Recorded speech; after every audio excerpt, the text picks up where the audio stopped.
Hello students, welcome to clear physics. तो आज जो हम क्वेश्चन सॉल्व करने जा रहे हैं ये काइनेमेटिक्स का क्वेश्चन है और ग्राफ रिलेटेड क्वेश्चन है। तो क्वेश्चन में आपको बोला गया है the figure shows displacement time graph of A particle moving on the x axis. तो आपको बोला गया है कि एक्स एक्सिस पर एक पार्टिकल मूव कर रहा है और उसका डिस्प्लेसमेंट टाइम ग्राफ आपको यहाँ पर दिया गया है क्वेश्चन में।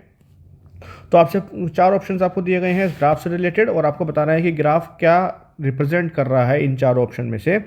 तो एक एक करके ऑप्शंस को हम देखते हैं। फर्स्ट ऑप्शन आपको क्या बोलता है, the particle is continuously going in positive x direction.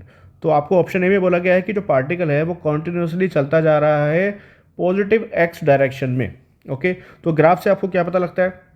Graph से हम देखते हैं कि हमको पता लग रहा है कि ये पार्टिकल जा तो रहा है पॉजिटिव एक्स डायरेक्शन में, क्योंकि एक्स की वैल्यू जो है पॉजिटिव साइड में बढ़ती जा रही है। ओके, डिस्प्लेसमेंट की वैल्यू पॉजिटिव साइड में इंक्रीज होती जा रही है, तो इसका मतलब पार्टिकल पॉजिटिव एक्स में तो चल रहा है। बट कुछ टाइम बाद जाके क्या हो रहा है, यहाँ पर जाके ये ग्राफ हो जाता है पैरेलल टू टाइम एक्सिस। मतलब कि यहाँ पर जाके जो बॉडी है वो रेस्ट में आ गई है, उसका डिस्प्लेसमेंट ज़ीरो हो गया है। ओके, मतलब उसकी पोजीशन अब चेंज नहीं हो रही है, तो इसका मतलब वो बॉडी अब रेस्ट में आ गई है। तो कॉन्टिन्यूसली गोइंग वाली जो बात है ये यहाँ पर गलत हो जाएगी। इसका मतलब ये आपका ऑप्शन नंबर ए गलत है।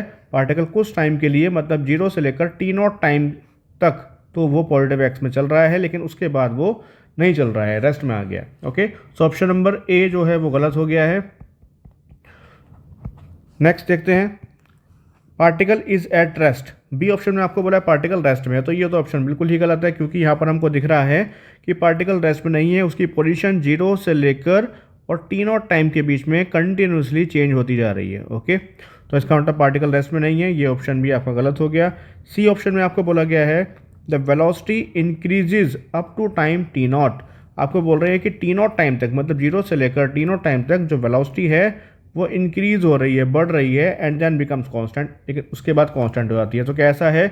ऐसा नहीं है, क्योंकि ये डिस्प्लेसमेंट टाइम ग्राफ है, ना कि वेलोसिटी टाइम ग्राफ। और डिस्प्लेसमेंट टाइम ग्राफ का स्लोप, डिस्प्लेसमेंट टाइम ग्राफ का स्लोप जो होता है वो हमको वेलोसिटी बताता है। तो अगर मैं इस ग्राफ की स्लोप की बात करूं तो यहाँ से जीरो से लेकर टी नॉट तक जो स्लोप है ये कैसा है? कांस्टेंट स्लोप है। ओके, स्लोप जो है वो कांस्टेंट है। तो जब स्लोप कांस्टेंट होगा तो इसका मतलब वेलोसिटी भी कांस्टेंट होगी।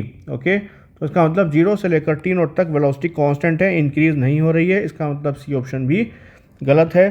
डी ऑप्शन क्या है, the particle moves at constant velocity up to a time T naught and then stops. तो वही जो हमने अभी बात करी कि जीरो से लेकर टी नॉट तक जो पार्टिकल है वो कांस्टेंट वेलोसिटी से मूव कर रहा है। क्यों? क्योंकि यहाँ पर स्लोप जो है वो कांस्टेंट है जीरो से लेकर टी नॉट तक, और उसके बाद स्लोप कितना हो गया? जीरो स्लोप हो गया।